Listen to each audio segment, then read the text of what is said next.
Halo, assalamualaikum warahmatullahi wabarakatuh.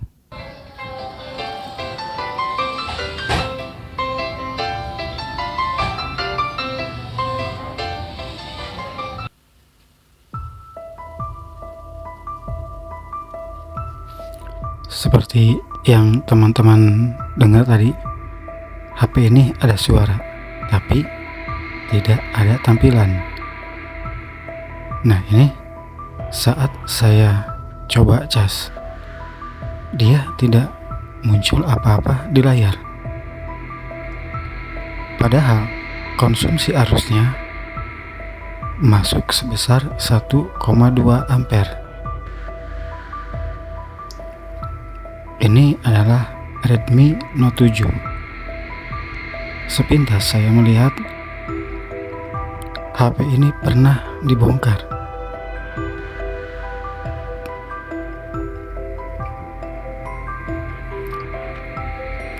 Nah, kita akan langsung mencoba membongkar ya, membuka lagi untuk mengetahui apa masalah dari HP ini.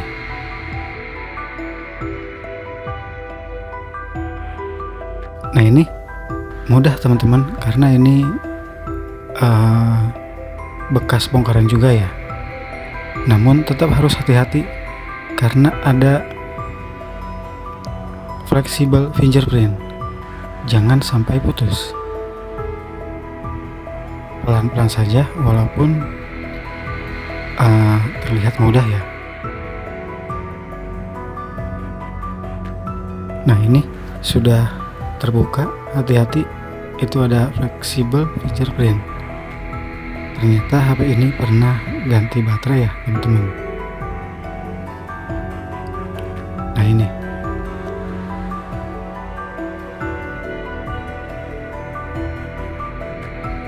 langkah pertama, saya akan coba melepaskan semua soket-soket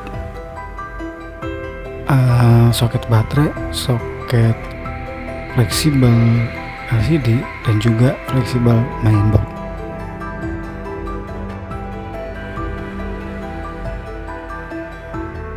Nah, ini terlebih dahulu dilepaskan pelindungnya ya, pelindung dari soket-soket tersebut.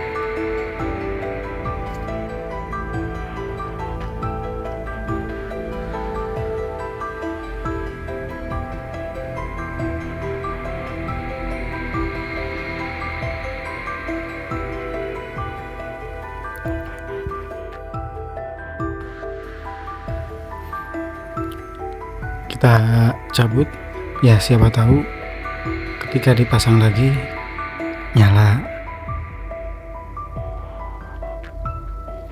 Coba-coba saja dulu, siapa tahu bekas jatuh atau ya mungkin tidak sempurna ya menempelnya.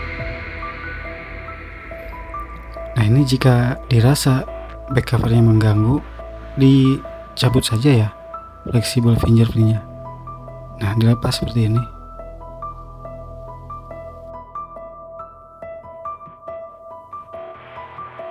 Kita coba masukkan kembali atau kita pasangkan kembali semua fleksibelnya. Lalu kita coba dengan melakukan pengecasan. Dan wow, masih belum nyala. Nah, ini kira-kira kenapa ya? Bisa LCD-nya yang rusak, bisa juga di mesin, bagian display tentunya ya, bisa jalur, bisa MIPI, bisa ya, atau mungkin soketnya ya. Ini saya coba sambil tekan.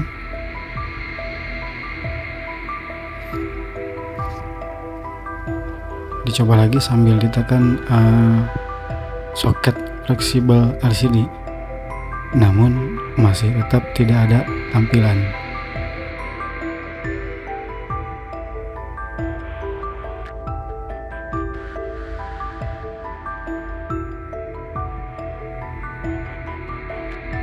Kasus seperti ini saya lebih berat atau lebih curiga ke LCD ya. Meskipun LCD ini terlihat masih bagus. Dan ini saya coba bersihkan soket LCD yang ada di mainboard dan juga soket yang ada di fleksibelnya. Siapa tahu kotor. Jika masih tidak nyala, langkah selanjutnya saya akan mencoba dengan LCD yang baru.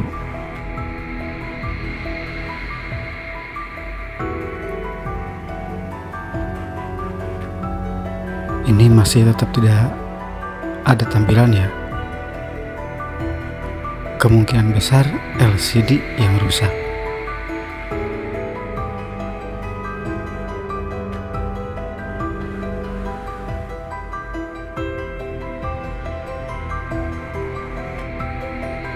Kalau teman-teman punya skema, sebenarnya bisa dicek dari jalurnya ya. Di soket fleksibel itu masing-masing memiliki nilai. Nah, itu sebenarnya bisa diukur untuk pengecekan sebelum mencoba dengan LCD yang baru ya. Namun karena saya tidak ada skema, maka saya akan mencoba dengan LCD yang baru saja. Saya akan carikan dulu ya teman-teman.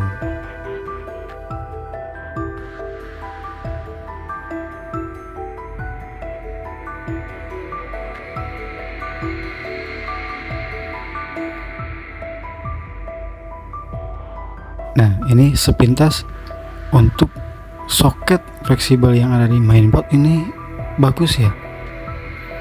Dan komponen-komponen yang ada di dekat soket itu masih lengkap. Namun tidak tahu dengan nilainya. Bisa saja jalurnya putus, tapi saya akan mencoba dengan LCD baru saja. Nah, ini saya sudah siapkan LCD yang baru. Kalau masih tetap tidak ada tampilan, baru saya akan cek di bagian mesin ya.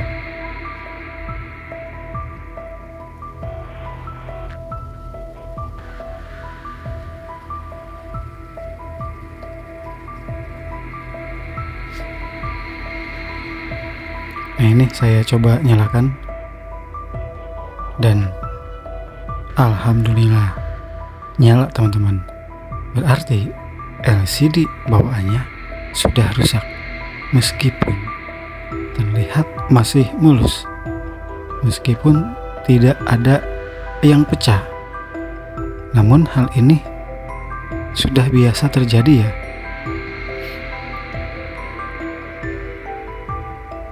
Nah, ini saya coba dulu ya. Sebelum kita melakukan pengeleman, atau ya ada baiknya kita cek terlebih dahulu dari kecerahannya, touchscreen-nya.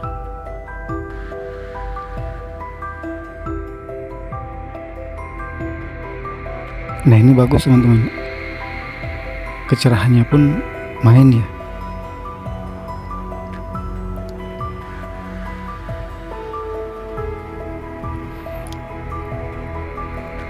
Karena ini sudah pasti LCD-nya rusak, maka saya akan langsung mengangkat LCD lamanya. Tapi penutup mesin bawah ini harus dibuka ya, karena fleksibel LCD itu lubangnya ada di bagian situ ya.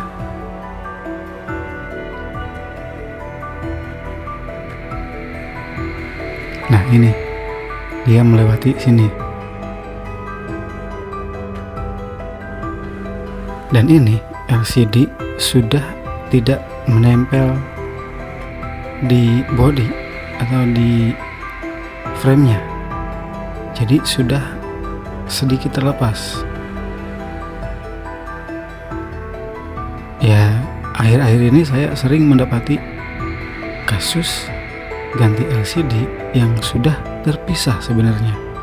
Hanya tersangkut oleh fleksibel yang masih menempel di mesin. Nah, ini saya pasangkan untuk dilakukan pengetesan lebih lanjut ya teman-teman, sebelum dipasang atau sebelum diberikan lem.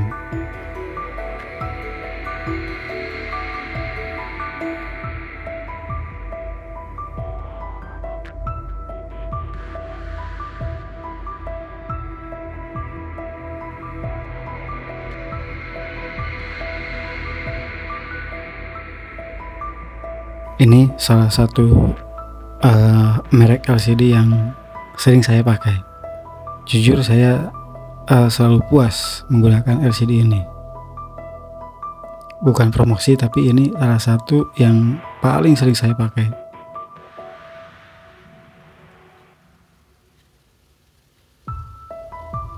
Nah, bagus ya. Layar sentuh berfungsi, kecerahannya juga main ya, bisa dimainkan. Nah, kalau sudah yakin LCD-nya bagus, seperti biasa kita lakukan ritual pembersihan frame dan pemberian lem di bezelnya.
Nah, ini sudah selesai teman-teman, penggantian LCD. Selanjutnya tinggal kita karetin ya, sampai atau sambil menunggu lemnya kering.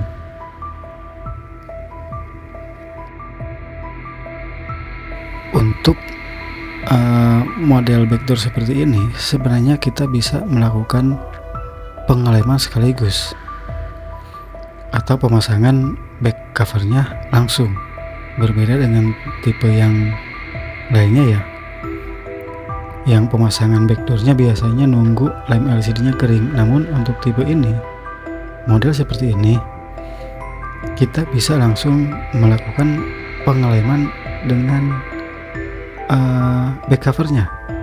Jadi kita ngaretinnya sekali saja. Lalu kenapa tidak saya lakukan kali ini? Nah, ini selain kasus tidak tampil, pemilik HP bilang sebelum kejadian seperti ini, katanya ini mic-nya sedikit bermasalah. Saya tidak tahu pasti seperti apa, namun ini alasan mengapa saya tidak langsung memasangkan back covernya. Nanti akan saya cek lebih lanjut bagian mic-nya, apakah perlu diganti atau ada permasalahan lain.